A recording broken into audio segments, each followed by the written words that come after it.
Et n'oubliez pas que le but, c'est de vous amuser avant tout. Occam Razor, septembre 2016. Et bien dans ce cas, mon cher Occam, amusons-nous.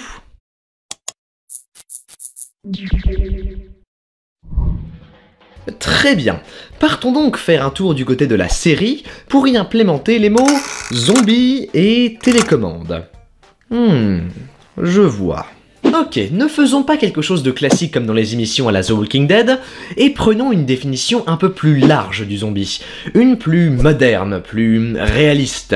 Imaginons deux amis qui, un petit peu comme dans la série Bloqués, ne feraient rien d'autre que de rester toute la journée sur leur canapé à regarder la télévision. Leur activité préférée consistant à zapper de chaîne en chaîne et à faire des commentaires sur les programmes qu'ils rencontrent. Il s'agira d'une web-série sur internet sous la forme d'épisodes humoristiques de 3 à 5 minutes, et dont le schéma narratif s'inspirera lointainement des premiers épisodes du Visiteur du Futur. Par cela, j'entends que l'épisode commencera par une situation initiale commune, jusqu'à ce qu'un élément perturbateur se présente. Élément perturbateur qui amènera alors un des deux protagonistes à raconter une histoire en rapport avec ce dernier.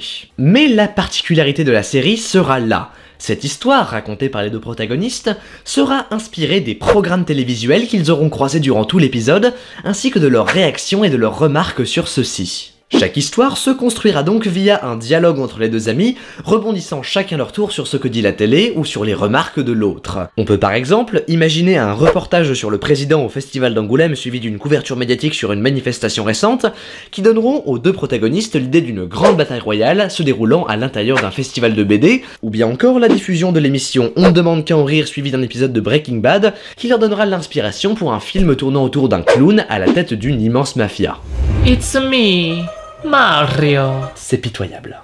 Ainsi, puisque les histoires racontées par les protagonistes seront inspirées de ce qu'ils verront à la télé, il est parfaitement possible pour celle-ci d'avoir comme base des références à la pop culture, ou même à l'actualité. Également, même si le but premier de la série est de proposer un contenu décontracté et humoristique, il reste tout à fait concevable d'envisager des épisodes un peu plus particuliers, réfléchissant sur un sujet précis, ou développant la personnalité d'un des deux protagonistes. Toujours bien sûr en respectant le schéma narratif imposé à la base.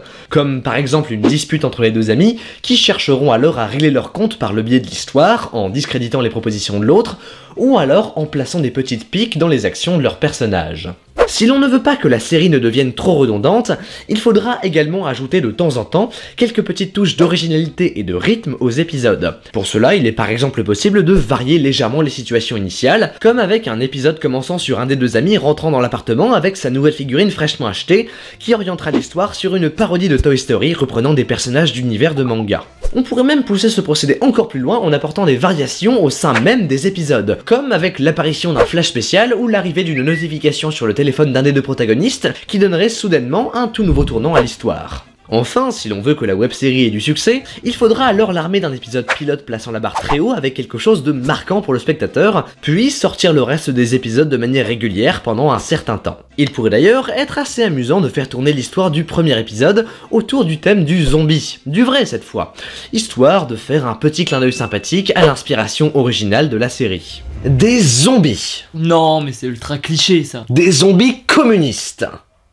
Les épisodes, étant composés uniquement d'une scène d'intérieur parsemée de passages en animation simple, ne devraient pas nécessiter de temps de production trop long. Il sera donc possible de commencer par sortir les premiers, puis d'adapter les suivants en fonction des retours du public, tirant ainsi pleinement parti du potentiel de la web-série. Au final, nous avons une web-série humoristique au format court, avec comme force ses dialogues ainsi que son originalité. Il ne nous reste maintenant plus qu'à trouver un nom, et le numéro gagnant sera donc...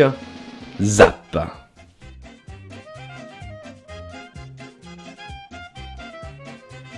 Merci beaucoup d'avoir regardé ce pitch, j'espère qu'il vous aura plu et qu'il vous aura apporté plein d'idées nouvelles pour vos futures créations. Celui-ci a été réalisé dans le cadre du concours organisé par ce cher Occam Razor. Si vous ne le connaissez pas, je vous invite à aller faire un petit tour sur sa chaîne YouTube pour découvrir son travail, croyez-moi, ça vaut le coup d'œil. Sinon, un grand merci à Destios pour sa participation à la vidéo, et à bon entendeur, salut!